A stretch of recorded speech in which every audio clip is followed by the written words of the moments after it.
আদিবাসীদের জীবনযাত্রার মান যেমন উন্নয়ন হয়নি, আদিবাসী এলাকায় তাদের সার্বিক উন্নয়ন আজকে নাই বললেই চলে।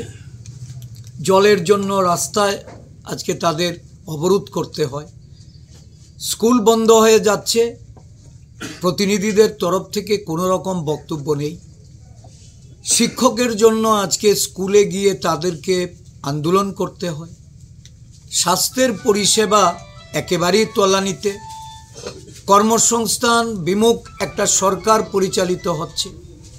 কংগ্রেসের সময়কালে যে রেগার মাধ্যমে 100 দিনের কর্ম সুনিশ্চিত হয়েছিল, সাধারণ গ্রামীণ মানুষ যারা অর্থনৈতিকভাবে যাদের অগ্রগতি এই পাহাড়ি এলাকায় আদিবাসী এলাকায় যেটা শুরু হয়েছিল, আজকে এই সরকার ক্ষমতাসীন হওয়ার পর এই রেগার কাজ সংকুচিত করতে করতে আজকে প্রায় এটা বন্ধ হয়ে যাওয়ার উপক্রম হয়েছে। বিগত পূজার আগে আমরা কংগ্রেস দলের তরফ থেকে বারংবার দাবি করেছি যে গ্রামীণ এলাকায় যেখানে জাতি উপজাতির মানুষ, আদিবাসী পিছিয়ে পড়া অংশের মানুষ, তাদের জন্য অন্তত 10 দিনের কর্মসংস্থান যেন সরকার ব্যবস্থা করে, আর যারা রেগার কাজ করে মজুরি পাচ্ছে না তাদের মজুরি অবিলম্বে প্রদান করার জন্য। এই উৎসবের মাসে মানুষকে কর্মবিমুখ করে রেখেছে। উৎসবের মাসে আমরা দেখেছি বিভিন্ন আদিবাসী এলাকায় মানুষ ব্লক অফিসে গিয়ে তারা ঘেরাও করেছে তাদের এই যে বকেয়া মজুরি, সেই মজুরি পাওয়ার জন্য। একটা আদিবাসী স্বার্থবিরোধী সরকার এবং তাদের লেজুর বৃত্তি করার জন্য এই মথার প্রতিনিধিরা যখন তাদের স্বার্থ সিদ্ধি করতে, তাদের ভোগ বিলাস, তাদের বিনোদনের জন্য ব্যস্ত, তখন কংগ্রেস দল চুপ করে থাকতে পারেনি। কংগ্রেস দল তার দায়িত্ব নিয়ে, কারণ আমাদের অতীত ইতিহাস, এই যে জেলা স্বশাসিত জেলা পরিষদ, এটা কংগ্রেসের ইন্দিরা গান্ধীর দান। উনি সংবিধান সংশোধন করে এই জেলা পরিষদ তৈরি করেছেন আদিবাসীদের রক্ষা কবচ, আদিবাসীদের জীবনযাত্রার মান উন্নয়ন, আদিবাসীদের অর্থনৈতিক দ্রুত উন্নয়নের জন্য ইন্দিরাজি করে গেছেন। রাজীব গান্ধীর সময়কালে ক্ষমতায়নের জন্য আরও অধিক আসন বরাদ্দ করে 17 আসন থেকে 20টা এই আদিবাসীদের প্রতিনিধিত্ব করার সুযোগ করে দিয়েছেন। শান্তি চুক্তির মাধ্যমে এই রাজ্যে শান্তি স্থাপন করেছেন।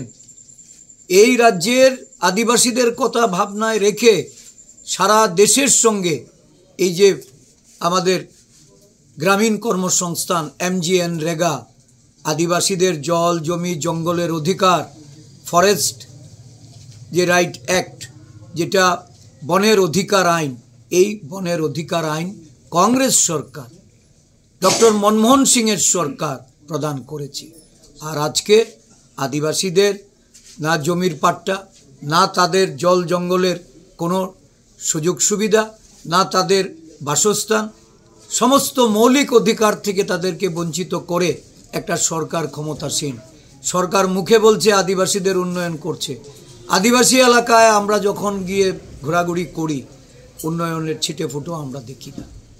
এখনও স্বাধীনতার এত সময় পেরিয়েও যখন উন্নয়নের নামে হাজার হাজার কোটি টাকা এই কেন্দ্রীয় সরকার থেকে রাজ্য সরকারগুলিকে প্রদান করা হয়, বিগত দিনের যে সরকার ছিল, বর্তমান যে সরকার, লুটপাটের মধ্যে দিয়ে আদিবাসীদের যে সুযোগ সুবিধা, তাদের যে দৈনন্দিন যে প্রয়োজনীয়তা, সেটাকে জলাঞ্জলি দিয়ে তারা মত্ত দুর্নীতিতে, একদম পঞ্চায়েত স্তর থেকে মহাকরণ অবধি দুর্নীতিতে ছেয়ে গেছে। আদিবাসীদের উন্নয়ন কিভাবে সম্ভব? সাধারণ মানুষের উন্নয়ন তারা চায় না, তারা বিজ্ঞাপন দিয়ে মানুষকে বিভ্রান্ত করতে চায়। তাই কংগ্রেস দল আজকে সারা রাজ্য জুড়ে আমরা সাধারণ মানুষকে ঐক্যবদ্ধ করছি। মানুষের যে অধিকার, এই অধিকার নিয়ে আমাদের জননায়ক রাহুল গান্ধী লড়াই করছে। এই লড়াইটাতে আদিবাসীরা, দলিত, পশ্চাৎপদ, সংখ্যালঘুর সকল অংশের মানুষকে সঙ্গে নিয়ে উনি এই লড়াইটা করতে চাইছেন। হিন্দুত্বের ধ্বজাধারী যারা হিন্দুত্বের কথা বলে দেশের একটা বিরাট অংশের মানুষকে বিচ্ছিন্ন করে রাখতে চায়, গরিব মানুষকে যারা পদদলিত করে চায়, যারা নির্যাতন নামিয়ে নিয়ে এসে গরিব মানুষকে নানাভাবে অত্যাচারিত করতে চায়, তাদের বিরুদ্ধে আজকে ঐক্যবদ্ধ লড়াই। এই লড়াইয়ে আমরা দেখছি ধীরে ধীরে সমস্ত অংশের মানুষ সামিল হচ্ছে।